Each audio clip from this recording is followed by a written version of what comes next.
मलाई त कस्तो गाह्रो गाह्रो होला जस्तो छ पिसा फेर्ने ठाउँ देखाउ न अब मलाई त कस्तो लाज लाग्छ बरु पहिला तपाईँ देखाउनु न होइन है काकी किन मेरो त बिहे हुँदैन क्या यसपालि त कहीँ केटी किन नहुनु नि तँलाई जहाँ केटी देखायो नि जुन केटी देखायो नि तँलाई मन पर्दैन यो घरमा चाहिँ एउटा कन्या खान भनेर सुनेको छु हिँड्न त जाऊ कुरा गरौँ दिन त देला नि दिँदैन त बिहे गर्ने बेला भएको छोरी दिँदैन त अब जसरी भयो नि बिहे गर्नुपर्छ है मलाई त यसपालि बिहे नगरी भएको छैन नि 4 वर्ष भइसक्यो बिहे गर्ने हिँडे ल हिँड ल कुरा गर ल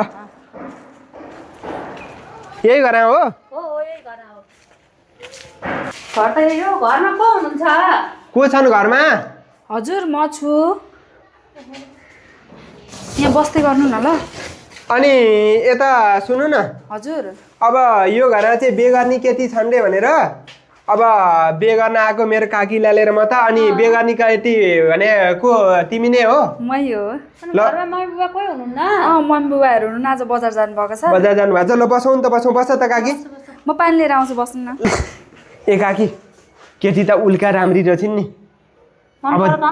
उल्का मन पऱ्यो मलाई त देख्ने बित्तिकै आँखाको तारो जस्तो रहेछन् है चटक्कै मनै खानी रहेछ नि अब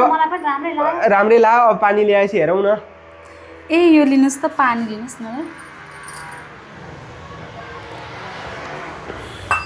केटा चाहिँ हजुर नै हो म नै हो ए त्यही त उमेर त मेरो भयो बिहे गर्ने अनि घरमा नि कुरा चलाइरहनु भएको छ अनि मलाई त फेरि एकछिन बोलेर कुरा गरेर मात्रै चित्त बुझ्छ केटाहरू पनि अहिलेसम्म 4-5 जना आइसक्यो कोही पनि चित्त बुझे छैन चित्त बुझे छैन हजुर छैन हजुर जाऊँ न भित्रै गएर एकछिन गफ गर्न मिल्छ अब यता सुन न मलाई तिमी चाहिँ एकदम मन पर्यो होइन अब मेरो जागिर सागिर पढाइ पनि भन्नै पर्दैन अब जागिर त मैले म्यानेजरको छ के ए म्यानेजर हो हजुर म्यानेजरको जागिर छ है अनि पढाइ चाहिँ लब मैले नेपालको पढाइ सकिसकेँ मैले पैसा कमाएर ल्याएको देखेर एक दिनभरि त काकीलाई गर्नै लाग्छ ल त्यति पैसा ल्याउँछु गन्दा गन्दै कहिलेकाहीँ त यिनी भुलिन्छन् भने त्यति पैसा ल्याउँछु म त लब गाडी हाम्रो गाडी कहाँ पर होइन त काकी